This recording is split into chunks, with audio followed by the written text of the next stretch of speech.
For our listeners, let's introduce Steve Mainardi, and welcome to the show, Steve. Good morning. And just tell us a little bit about yourself and your qualifications. He gave me his curriculum vitae. Oh, it was like Steve. 7 pages. So if he just read that, the show is over. Oh, yeah. Yeah, so you got to narrow it down. Impressive. I'll give the Reader's Digest, but I'm Vice President of Strategic Growth at Delta Engineering, which is a Rimkus corporation. It's part of the Built Environment Solutions Group.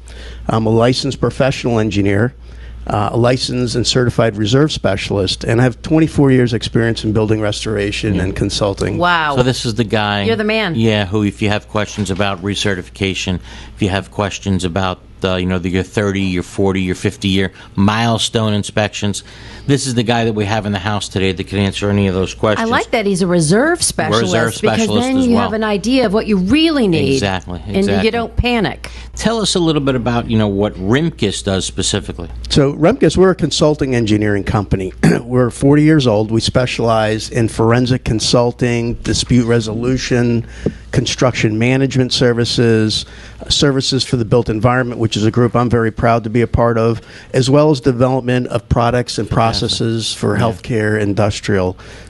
We offer a wide range of services like building envelope solutions, construction advisory, energy and resilience, real estate, restoration, but most importantly, milestone inspections, structural integrity reserve studies. Yeah. Yes. So more like what Rimkus, what don't they do, quite frankly? What's a building envelope?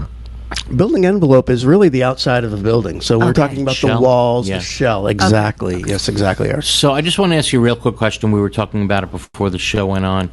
Everybody's going to get this 30, 40, or 50-year letter in the mail from their building official.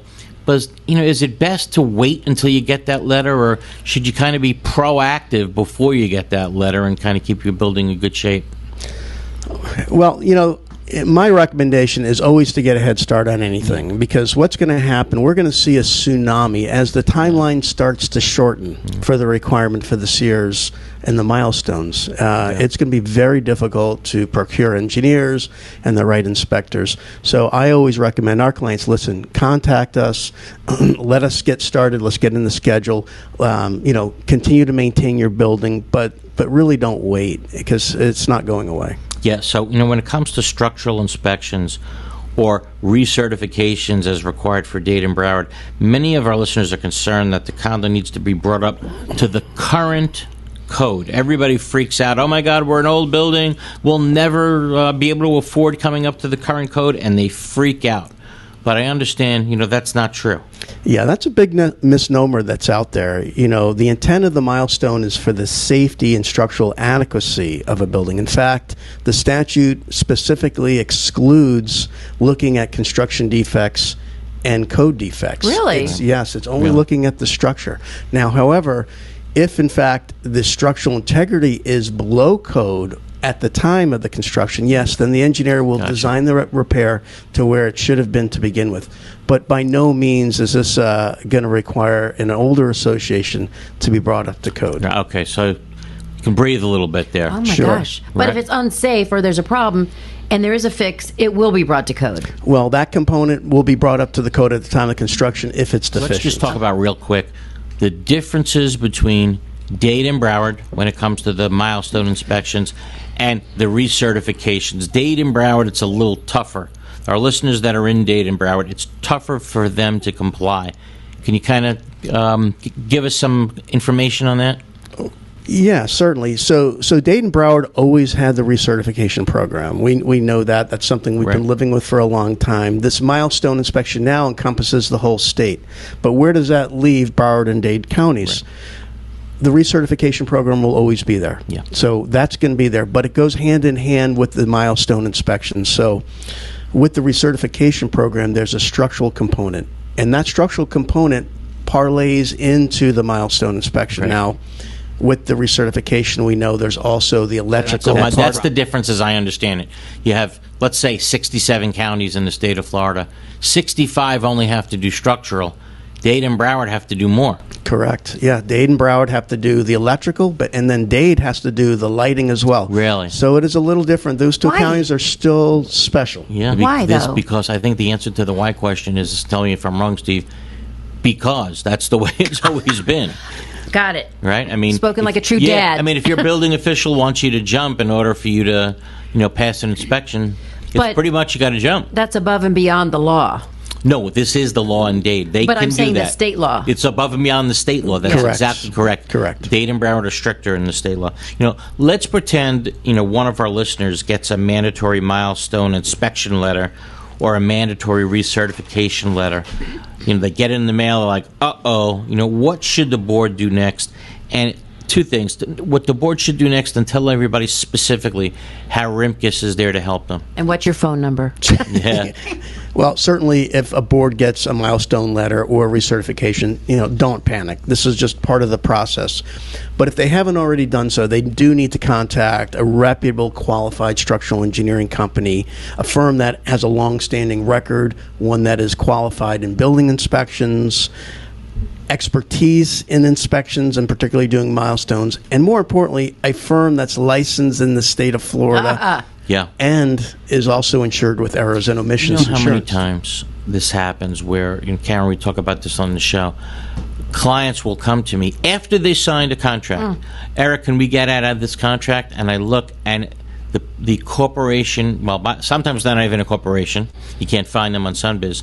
Number two, they're not licensed. Nobody there is licensed. It happens all the time.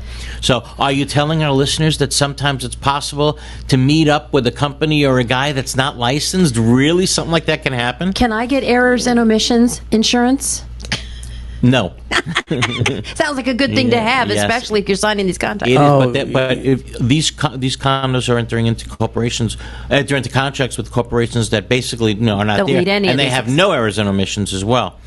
Have you seen that in your career? How many times condos have signed up with companies that, oh my God, they're not even licensed? I mean, Florida's known for that. How can they be a business? Yeah. Yeah, no, it does happen. It absolutely happens in the contracting world, in the engineering world as well. Yeah, they may offer and put out that they're an engineering firm, but again, are they truly licensed? Are they reputable, long-standing experience? Right. Isn't that illegal to And do they have insurance? Now, you're not required to carry the errors and omissions, Yeah, and that's right. why we're seeing a lot of smaller, even companies from out of town just show up overnight. Like Sure. these firms are just popping up that are offering these services. Of course. And we think that's going to be problematic down the road, and I'll get into But isn't why. it illegal to be unlicensed? Well, sure. If you're going to do So the work, no wouldn't question. that nullify the contract? Yeah, technically, yes. But now you paid this contractor $25,000 down payment to do work. He's gone. Yeah. And you know when I find that this happens most, Steve? After a hurricane. Yeah. Like awful. Like certainly after Wilma, right? Certainly after Andrew, we had how many fake companies coming down here? Sad. Just saying that they were contractors. People were paying huge deposits on contracts, and then they were gone, absolutely gone. But I want to ask you one question. So there's a lot that condos have to do, when they approach their 30 year. They have to certainly, of course, get an architect or engineer to do the individual inspections. They got to send out bids. They need an engineer to maybe send out those bids. Then they have general contractors to do the work. So what I'm hearing from you, Rimkus does all of that. You can do all of that work with one company instead of finding all different companies to do the inspection, to do the work, to do the bid package. You're a one-stop shop. Yes. Yeah. Rimkus not only meets the qualifications that we just talked about with certified inspectors, licensed professional engineers, and certified reserve specialists, but we can perform not just the phase one, which is a little bit looser standard on the requirement on who can inspect, but we can do the phase two. We can design the repair. If needed, we could assist in the bidding of the work for the associations. yeah. And then do the oversight and state-required threshold inspections Right. for the structural Fantastic. work. So, yeah, we're basically a turnkey company, and there's a big benefit to clients. And clients don't realize that. They may want to go with the cheapest guy on the initial phase one, but what happens if it goes into phase two, or if there's work that needs to be done? Yeah. They need to go to another engineer, which then the other engineer, the new engineer, he's going to have to re-inspect. Of course. He cannot So rely... it's cheaper to go this way. much cheaper in the Cheap is long run. expensive. I always say that, without a doubt. And it just, I always teach, when regarding the phase one and phase two inspections, if you're a phase one inspector, right, I always say, what is the harm in the Phase 1 inspector, though, saying it's probably a good idea to get a Phase 2 inspector. I mean, after, we had a terrible building collapse in Surfside, do you agree that if I'm the Phase 1 guy, maybe I'm wrong. Well, he's got errors and omissions, though. Yeah, but if I'm the Phase 1 guy, what do I have to lose by saying probably a good idea if you get a Phase 2? So really, Karen, no, they may not have errors and omissions insurance. Again, these can be guys that just put themselves out. They meet the minimum qualifications for Phase 1. But what really is the intent of doing this? It's to ensure that building is safe. Sure, of course. You want to have somebody that knows what he's looking at. Yeah. You want to have those qualifications and experience of whoever that is that you're doing. You guys got it. It's so clear. Yeah. I really tried to push the Florida legislature over the years to have some form of mandatory reserves for condominiums. And it only happened after 98 people died in Surfside, unfortunately. Terrible. Yeah, and I know that everybody's bill is going to go up now as a result of requiring mandatory reserves, but how do you feel when you meet a condominium, it's time to do some repairs, and they have $0 in the bank because they didn't reserve a penny? Oh, it's terrible. It really is terrible because in those instances, the engineer is the bearer of bad news. No. Yeah, of course. And he's basically telling people, listen, you have to fork over money, and no one really likes to do that. Yeah. But think of the whole reserve concept as your retirement plan. The earlier you start putting into this plan, the better you can live your life later. Yeah, so if you don't pay into it from the very beginning or catch up, it's problematic. Absolutely. And we know with Surfside that there was issues with funding. Well, they needed $15 million to make repairs, and they had $700,000 in the bank. Think of that. They were $14.3 million short. And they needed to make the repairs immediately. Yeah, they needed to make the repairs 3 years before. Right. They were warned about it, but they were warned 3 years before. They were. Oh, yes. Yeah, I don't want to talk about the 98 people in any bad way. That's not my intent. But I always tell everybody, Steve, that we can argue all day about. It's not their fault. Isn't it the board's fault? Well, basically. Yeah. They needed $14.3 million and needed to raise it during COVID. It was hard. But I always say we can argue all day long about the technical reasons why the building collapsed. Was it the pool deck? Was it the underground garage? Was it the materials used? You can talk about that all day. But the reason that the building fell is lack of money. That's why the building fell. If they had the money on hand 3 years ago to make the repairs, and it was much less, it was only about $5 million when they were initially told. But they didn't have that. So... again, I'm all in favor of reserves, and I think, Steve, you are too. I think it's so important. All right, but the law now, it requires condominiums 3 stories or higher. And again, that's the same law for Dade and Broward when it comes to reserves. Just want to make sure everybody understands that. The reserve laws are the same all across the state, including Dade and Broward.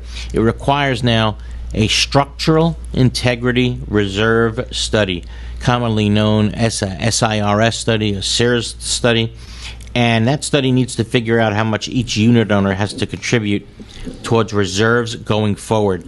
And I got to tell you, a lot of condos are freaking out about doing it. They don't know how to do it. They can't find the personnel to do it. Is that something Rimkus does? Oh, yeah. Yeah, we have over 23 years of conducting just reserve studies, so as well as structural inspections. So when this law passed, it was, yes, Rimkus does structural evaluations. Yes, Rimkus does reserve studies. So this is now, again, this law is really a benefit, I think, to the overall community, as you mentioned previously, to ensure that we have those funding 3 stories, available. and then in some cases, it's also for the reserve study, and this is where everybody gets confused. Yeah. Okay, so let's go back.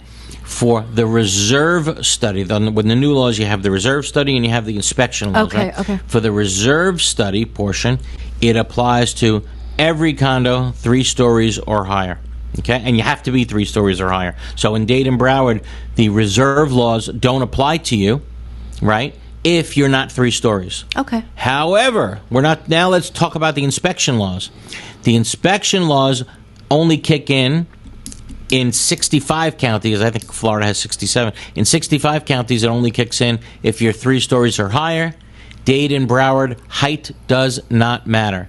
Dade and Broward, it goes by square footage of your property. Oh, so you can be one story, but if you But if you're 3,500 square feet, or I think 2,000 square feet in Dade, 3,500 square feet in Broward, I think those are the numbers, then regardless of height, bottom line is those inspections apply to you. And But those not the recertifications. reserves. What, reserves kick in? Got it. 3 stories or higher. My question is, before this law passed, how busy was Rimkus?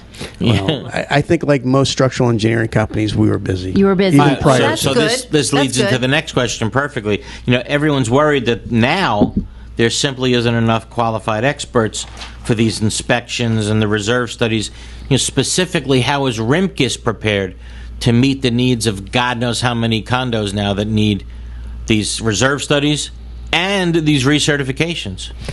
Well, Rimkus, we have over 110 offices worldwide. We have over 100 licensed Florida professional engineers that are ready to do these structural milestone inspections in Sears. So we are quite well equipped. We have a very deep bench. We're not a one person type of outfit.